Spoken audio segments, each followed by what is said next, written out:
Vitamin D की कमी के 7 अनयूजुअल साइंस। क्या आपको पता है सन 2000 से पहले ज्यादातर डॉक्टर्स का मानना था कि उनके किसी भी मरीज को विटामिन डी की कमी नहीं हो सकती। लेकिन जैसे जैसे विटामिन डी को मेजर करने की तकनीक अफोर्डेबल हुई, ज्यादा स्टडीज कंडक्ट की गईं। डॉक्टर माइकल हॉलिक के अनुसार, जो centres for disease control and prevention (CDC) के मुख्य विटामिन डी रिसर्चर हैं, अमेरिका के 32% अडल्ट्स और बच्चों में विटामिन डी की कमी पाई गई। ये एक बहुत बड़ी संख्या है और इसलिए विटामिन डी की कमी के साइंस पहचानना बहुत जरूरी है। और रिसर्च कंडक्ट करने के बाद हॉलिक का मानना है कि लगभग 50% आबादी को विटामिन डी की कमी का खतरा है। विटामिन डी की कमी के बारे में जानने का एक ही तरीका है और वो है ब्लड टेस्ट। लेकिन इस कमी के साथ नजर आने वाले साइंस और सिम्टम्स की पहचान करने से भी मदद मिल सकती है। वीडियो शुरू करने से पहले ऐसी ही और डेली टिप्स के लिए हमारे चैनल को सब्सक्राइब करें और नोटिफिकेशन ऑन रखें ताकि हमारा कोई भी नया वीडियो आप मिस ना करें। अब ये साइंस बताते हैं आप में विटामिन डी की कमी है। पहला, काली त्वचा। हॉलिक कहते हैं कि अगर आपका रंग काला है तो विटामिन डी पाने के लिए आपको गोरे रंग वालों की तुलना में 10 गुना ज्यादा सन एक्सपोजर की जरूरत है। वो कहते हैं कि आपकी त्वचा का पिगमेंट एक नेचुरल सनस्क्रीन की तरह काम करता है, तो आपके पास जितना ज्यादा पिगमेंट होगा, सूरज की रोशनी में आपको उतना ही ज्यादा वक्त गुजारना पड़ेगा। बहुत से लोग नहीं जानते कि काले रंग के लोगों में विटामिन डी की कमी होने का खतरा ज्यादा होता है, क्योंकि मेलानोमा जैसे स्किन कैंसर से बचाने वाला मेलानिन जब सूरज की रोशनी के संपर्क में आता है तो विटामिन डी पैदा करने की त्वचा की क्षमता को कम करता है। काले रंग के लोगों में मेलानिन ज्यादा होता है, जिससे सूरज की रोशनी त्वचा में कम एंटर कर पाती है। इसका मतलब शरीर में विटामिन डी कम बनता है।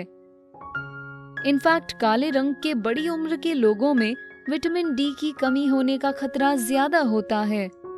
दूसरा, खराब mood. The American journal of geriatric psychiatry में छपी एक स्टडी के अनुसार विटामिन डी की कमी का एक साइन होता है खराब मूड। इस थ्योरी को साबित करने के लिए रिसर्चर्स ने 80 बुजुर्ग पेशेंट्स को स्टडी किया और उन्हें पता चला कि जिनके विटामिन डी का लेवल बहुत कम था, वो उन लोगों की तुलना में 11 गुना ज्यादा डिप्रेस्ड थे जिनके विटामिन डी का लेवल हेल्दी था। दरअसल विटामिन डी की कमी से बहुत से साइकोलॉजिकल बदलाव हो सकते हैं। साइंटिस्ट्स कहते हैं कि SAD सीजनल अफेक्टिव डिसऑर्डर के मुख्य सिम्टम्स की वजह विटामिन डी के बदलते लेवल होते हैं। सीजनल अफेक्टिव डिसऑर्डर एक मूड डिसऑर्डर है जिसमें डिप्रेशन के सिम्टम्स दिखाई पड़ते हैं। ये ठंड के दिनों में होता है जब धूप बहुत कम होती है। ऐसा इंसान के शरीर में विटामिन डी का लेवल अचानक कम होने से होता है। ब्रेन में विटामिन डी के बदलते लेवल्स की वजह से सेरोटोनिन लेवल्स और इंसान का मूड अफेक्ट होता है। सेरोटोनिन लेवल कम होने को डिप्रेशन से जोड़ा गया है। ऐसा इसलिए क्योंकि सेरोटोनिन हमारे शरीर का केमिकल और न्यूरोट्रांसमीटर होता है जो हमारा मूड, नींद, सोशल बिहेवियर, भूख और भी बहुत कुछ रेगुलेट करने में मदद करता है। अगर आप नोटिस करें तो आप सर्दियों के दिनों में अक्सर दुखी हो जाते हैं। इसकी वजह शायद विटामिन डी की कमी हो सकती है। अगर ऐसा है तो अपने डॉक्टर से पूछकर विटामिन डी के सप्लीमेंट्स लें, जिससे आपके शरीर में विटामिन डी का लेवल बढ़ने में और शायद आपका मूड सुधरने में भी मदद मिलेगी। अभी से सरप्राइज हो गए? और भी अनयूजुअल साइंस के बारे में जानने के लिए वीडियो को पूरा देखें। तीसरा, आप कम से कम 50 साल के हैं। विटामिन डी सीनियर्स में भी एक आम रिस्क फैक्टर है। सीनियर्स में विटामिन डी की कमी का खतरा ज्यादा इसलिए होता है क्योंकि उम्र बढ़ने के साथ साथ सूरज की रोशनी से विटामिन डी को सोखने की उनकी क्षमता कम हो जाती है। साथ ही विटामिन डी किडनी में एक्टिव होता है और ये फंक्शन इंसान की उम्र बढ़ने के साथ साथ कम हो जाता है। उम्र बढ़ने पर सीनियर्स एक्सरसाइज भी कम करते हैं और उनकी लाइफस्टाइल भी कम एक्टिव हो जाती है। वो घरों के अंदर रहते हैं। International society for clinical densitometry के अनुसार लगभग 95% सीनियर सिटीजन्स में विटामिन डी की कमी होती है। वजह केवल यही नहीं कि वो ज्यादातर वक्त घरों के अंदर बिताते हैं, बल्कि एक और वजह ये भी है कि वो धूप में बाहर आने पर भी विटामिन डी कम पैदा करते हैं। 70 की उम्र के बुजुर्ग उतनी ही सूरज की रोशनी पाने वाले युवा इंसान से 30% कम विटामिन डी बनाते हैं। साइंटिस्ट्स कहते हैं कि लोगों को विटामिन डी की जरूरी मात्रा हासिल करने के लिए हफ्ते में कम से कम 2 बार 30 मिनट तक धूप में रहना चाहिए। फूड एंड न्यूट्रिशन बोर्ड के अनुसार महिलाओं और पुरुषों को 50 साल की उम्र तक विटामिन डी की जो औसत मात्रा रोजाना मिलनी चाहिए वो 200 इंटरनेशनल यूनिट्स IU होती है। 50 से 70 के बीच के महिलाओं और पुरुषों का डेली इनटेक 400 इंटरनेशनल यूनिट्स होना चाहिए और 70 की उम्र के बाद ये मात्रा महिलाओं और पुरुषों के लिए 600 IU होनी चाहिए।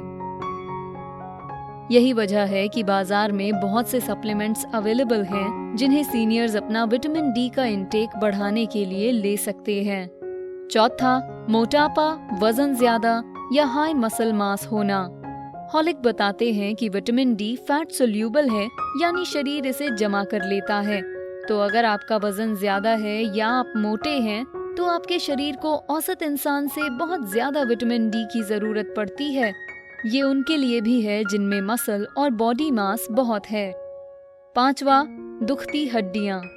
हॉलिक कहते हैं कि बहुत से मरीज डॉक्टर के पास जाकर हड्डियों और मांसपेशियों में दर्द की शिकायत करते हैं और उनमें फाइब्रोमाइल्जिया या क्रोनिक फटीग सिंड्रोम का गलत डायग्नोसिस किया जाता है।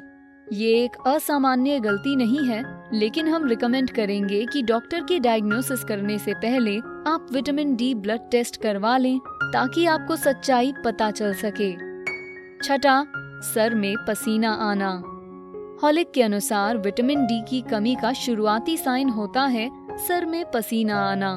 बहुत से डॉक्टर नई माँओं से पूछते हैं कि क्या उनके शिशुओं के सर में पसीना आता है। अगर न्यूबॉर्न्स को ज्यादा पसीना आए तो ऐसा न्यूरोमस्कुलर इरिटेबिलिटी की वजह से होता है, जिसे विटामिन डी की कमी का शुरुआती सिम्टम माना जाता है। सातवां, आंतों के इश्यूज। जैसा कि पहले बताया गया है, विटामिन डी फैट सोल्यूबल होता है, तो अगर आपको गैस्ट्रोइंटेस्टाइनल इश्यूज हैं जो आपके शरीर की फैट स्टोर करने की क्षमता को अफेक्ट कर रहे हैं, तो आप में फैट सोल्यूबल विटामिन जैसे विटामिन डी का अब्जॉर्प्शन कम होता है। आंत की कुछ आम कंडीशंस हैं क्रोन्स, सीलियाक और नॉन सीलियाक ग्लूटेन सेंसिटिविटी और inflammatory bowel disease. Vitamin D के सोर्सेज। कनाडा के डाइटिशियंस के अनुसार विटामिन डी के कुछ अच्छे सोर्सेज हैं अनाज के बने प्रोडक्ट, संतरे का जूस, दही, deli meat, pork, beef liver, salmon, अंडे, फल और सब्जियां, टूना, मैकरेल, चीज, अंडे की जर्दी और कॉड लिवर ऑयल। याद रखिए, अगर आपको बताए गए सिम्टम्स में से कुछ भी नजर आए तो डॉक्टर को दिखाएं, क्योंकि शायद आप में विटामिन डी की कमी हो सकती है। कुछ लोगों में विटामिन डी की कमी का खतरा ज्यादा होता है। इनमें शामिल हैं बुजुर्ग लोग, ऐसे लोग जिन्हें दूध से एलर्जी है, जिनका रंग काला है या फिर जो वीगन डाइट फॉलो करते हैं।